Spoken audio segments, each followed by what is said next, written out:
Hello students, ఈ వీడియోలో మనం ఈ రోజు ఉన్న కరెంట్ అఫైర్స్ గురించి మాట్లాడుకుందాం. First important current affair is supreme court collegium recommends transfer of Justice Verma. Generally we see that it is coming under Indian polity GS paper 2. So what do you mean by the Supreme Court and all? In India we have judicial system. Look at, there are three pillars in India. Pillar number 1, executive, legislature and judiciary. These are the three pillars for Indian administrative system.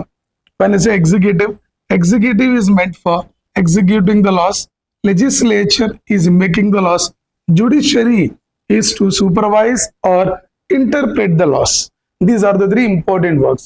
But when you come to the judiciary, in India we have something called the judicial system, that is independent judicial system as well as integrated judicial system. What do you mean by independent and as well as integrated judicial system? In India, judiciary is separated from executive. That is why we called Indian judicial system is independent, means it is not depending upon executive. Then what do you mean by integrated judicial system? For example, we see that in hierarchy, Supreme Court of India is at the top. In India, which is the toppest legislature, means the Supreme Court of India is toppest court in India, and followed by several high courts and district courts. Even though you have Supreme Court, High Court and district courts, all the courts working together as a matter of law. All the courts are working together as a matter of law. Indian judicial system, independent of executive and as well as they were integrated. Integrated means Supreme Court, High Court, District Court, they're all working together as a matter of law. Hence, Indian judicial system is independent as well as integrated. But this topic is about the collegium system. Look carefully. When I say in India, the Supreme Court judges are appointed by President. In India, the Supreme Court judges are appointed by President. Supreme Court judges appointed by President based on the recommendations given by collegium. Based on the recommendations given by collegium. What is collegium? How collegium emerged? What are the first judges case, second, third and fourth judges case? What is the composition of collegium? That we will discuss today. Look at, in India, appointment of Supreme Court judges and High Court judges, transfer of High Court and Supreme Court judges is done by President, but on the recommendations of collegium. Collegium is not created by Indian Constitution. The collegium is created by judiciary itself by giving subsequent judgments. For example, I'll tell you up to 1992 there is no collegium in India. There is no collegium in India. I mean to say, the Supreme Court judges are appointed by President on the recommendations of Cabinet or Prime Minister.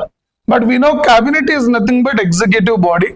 But executive is separated from judiciary. According to Constitution, executive, that is Cabinet, is not depending upon Supreme Court, or Supreme Court is not depending upon the Cabinet. Supreme Court is a judiciary. Executive is what body? Executive body. Both are not integrated, both are separated from each other. Hence, the President should not follow the advice of Cabinet while appointing Supreme Court judges. But it is a process till 1992. But Supreme Court wanted to end this unconstitutional practice. Why I call it as unconstitutional? Supreme Court or judicial body and executive is an executive body, that is Cabinet is an executive body. Both are separated, both are not interconnected. That is according to Constitution. Executive and judiciary both are separated. But here, executive is involving in the appointments of Supreme Court judges, which is unconstitutional. Hence, there is an evolution of collegium. What is evolution of collegium? Look carefully here, boys.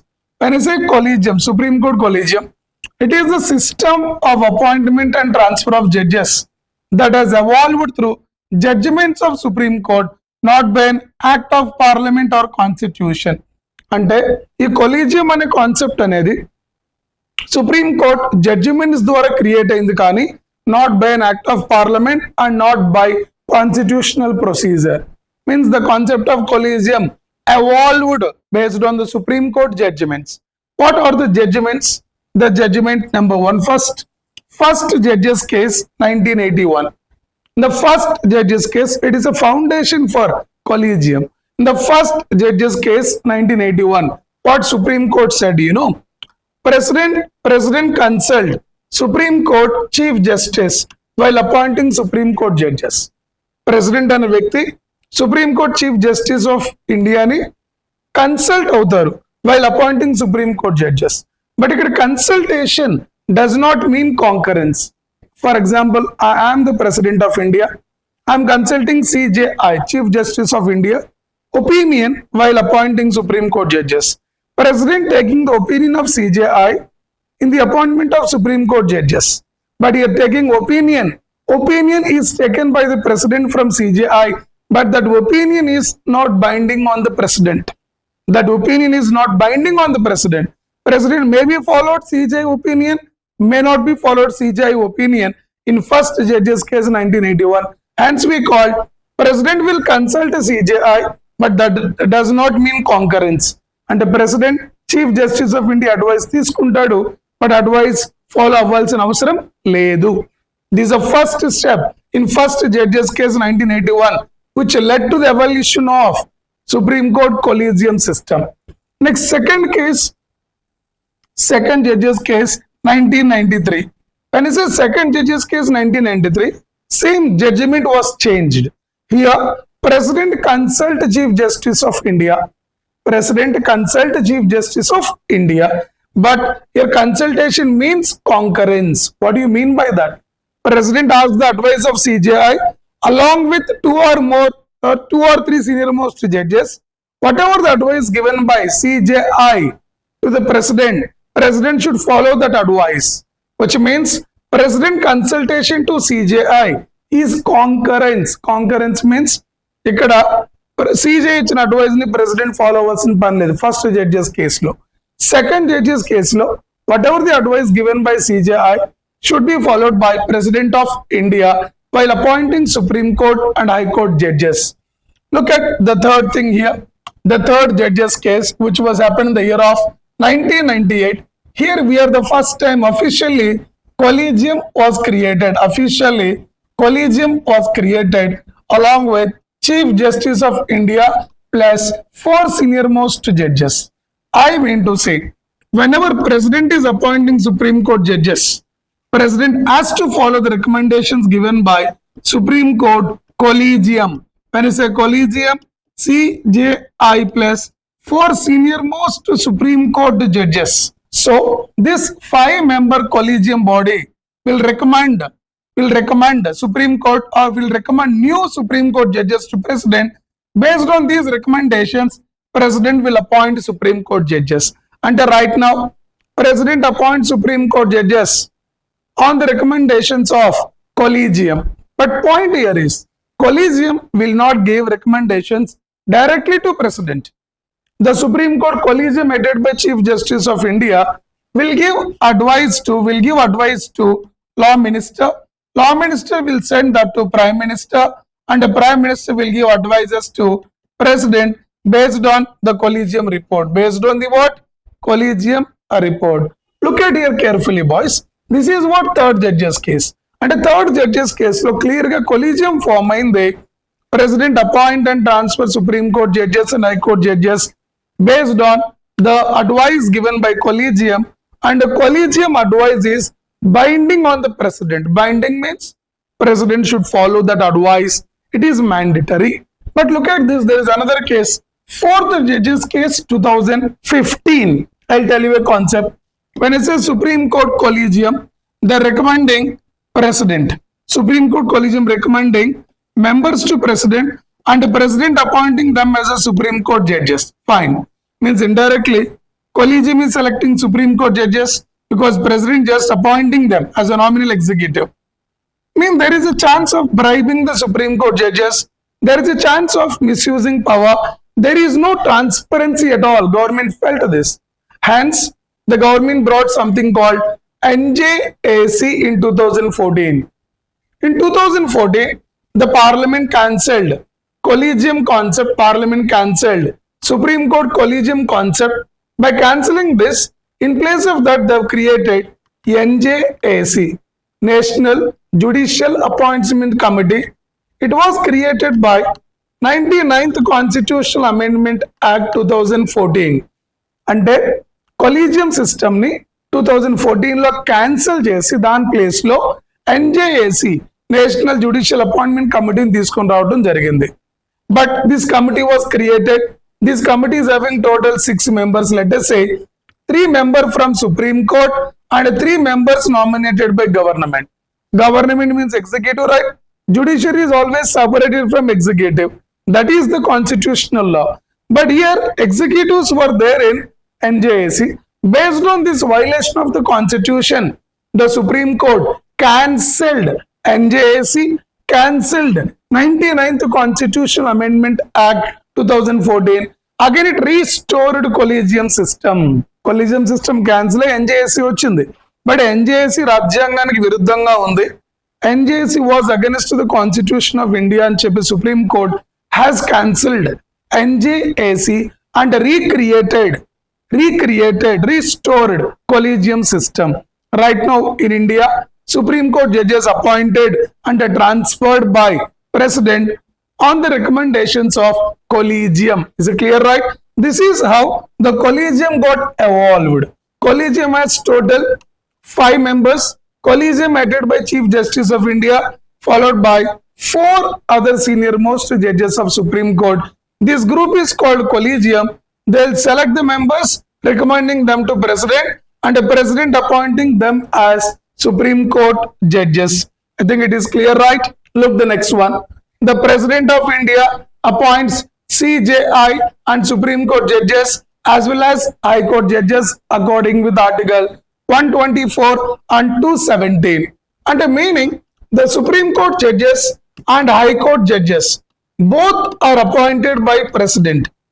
Supreme Court judges and High Court judges both are appointed by President. Here Article 124, Article 217 of Indian Constitution. But I told you, right, collegium will send recommendations to Law Minister. Law Minister will advise to Prime Minister, and the Prime Minister will advise to President, and the President appointing and transfer Supreme Court and High Court judges. This is how collegium works in India. This is how collegium evolved in India. Clear, right? So this is very burning issue which is going on. Very, very important for upcoming prelims and mains examination, because in India we have judicial system, independent and as well as integrated judicial system. Clear everyone, right? Yes. Look at another important topic today, MG Narega, which is always burning topic in India.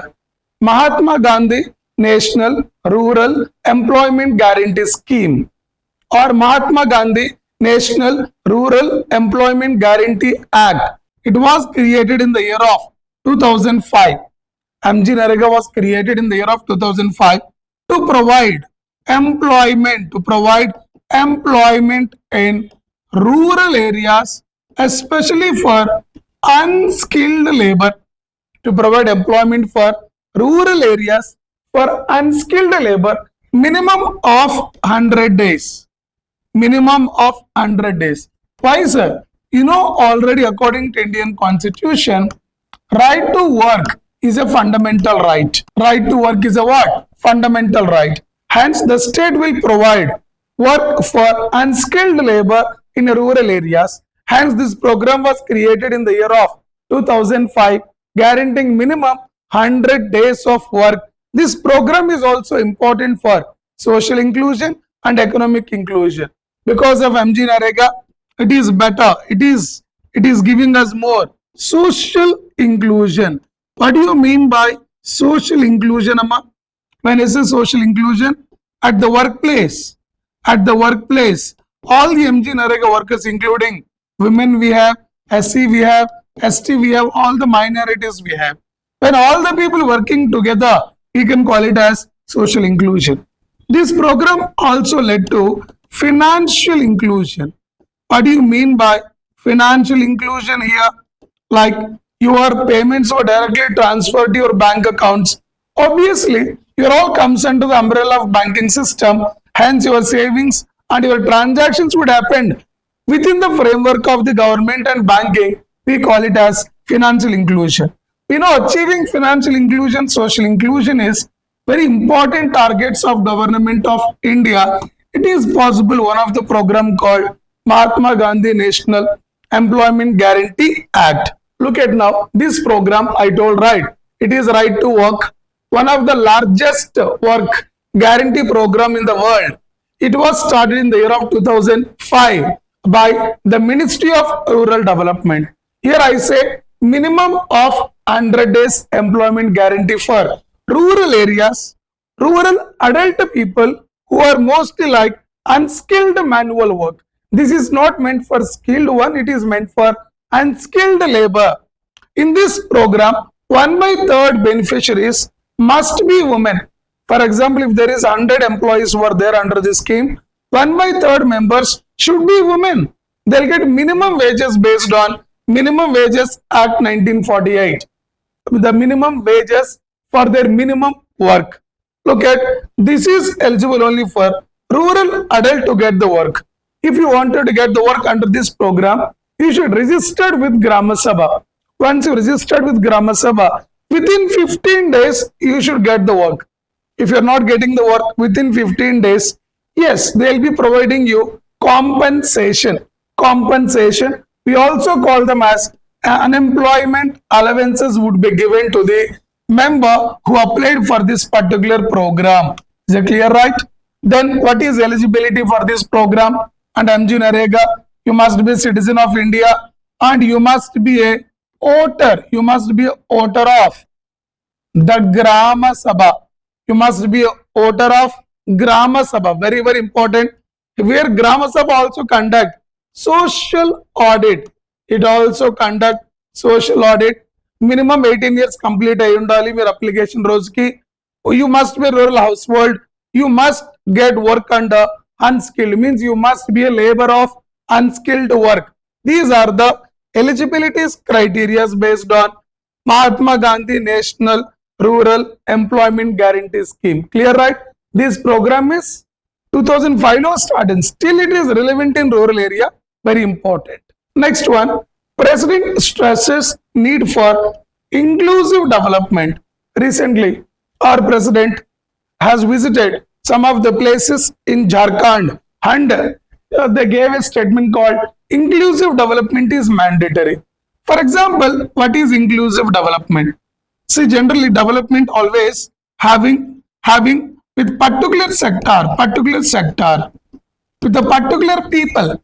But what the President of India said was, development should be inclusive of all the sections. Development must be inclusive of all the sections. For example, SC, ST, women, minorities, and so on. When you include everyone as a part of development, we call it as inclusive development. See, development of one sector is not good. Development of all the sectors is good. Development of one community is not good. Development of all the communities is good.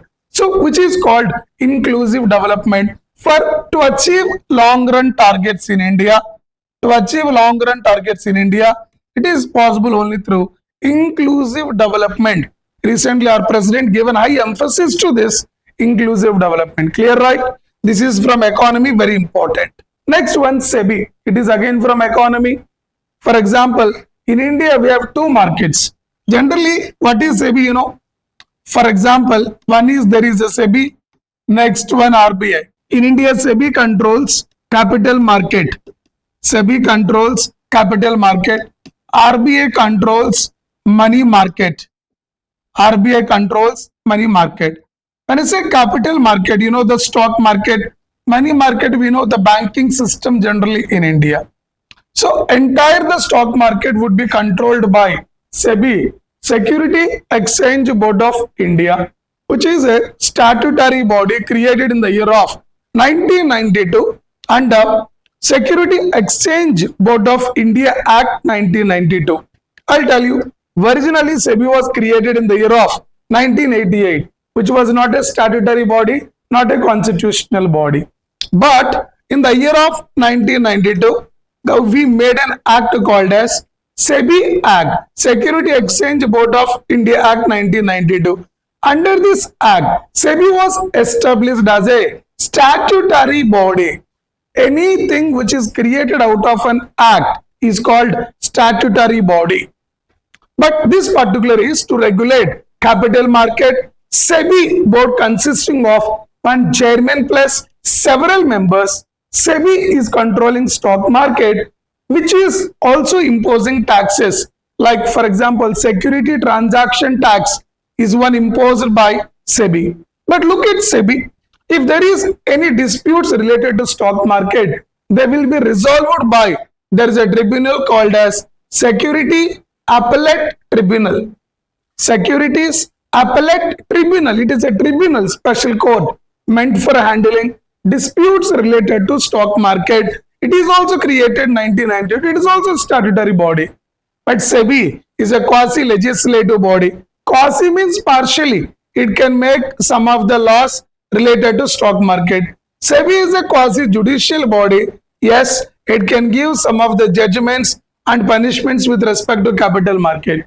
And it makes some laws related to capital market. It gives some judgments related to capital market, only related to capital market. Hence, we call SEBI is a quasi-legislative body and a quasi-judicial body. These are some important current affairs present in the Hindu newspaper today. Just read them. Only important topics, the damn important topics, I'm picking them and explaining in front of you. All the best.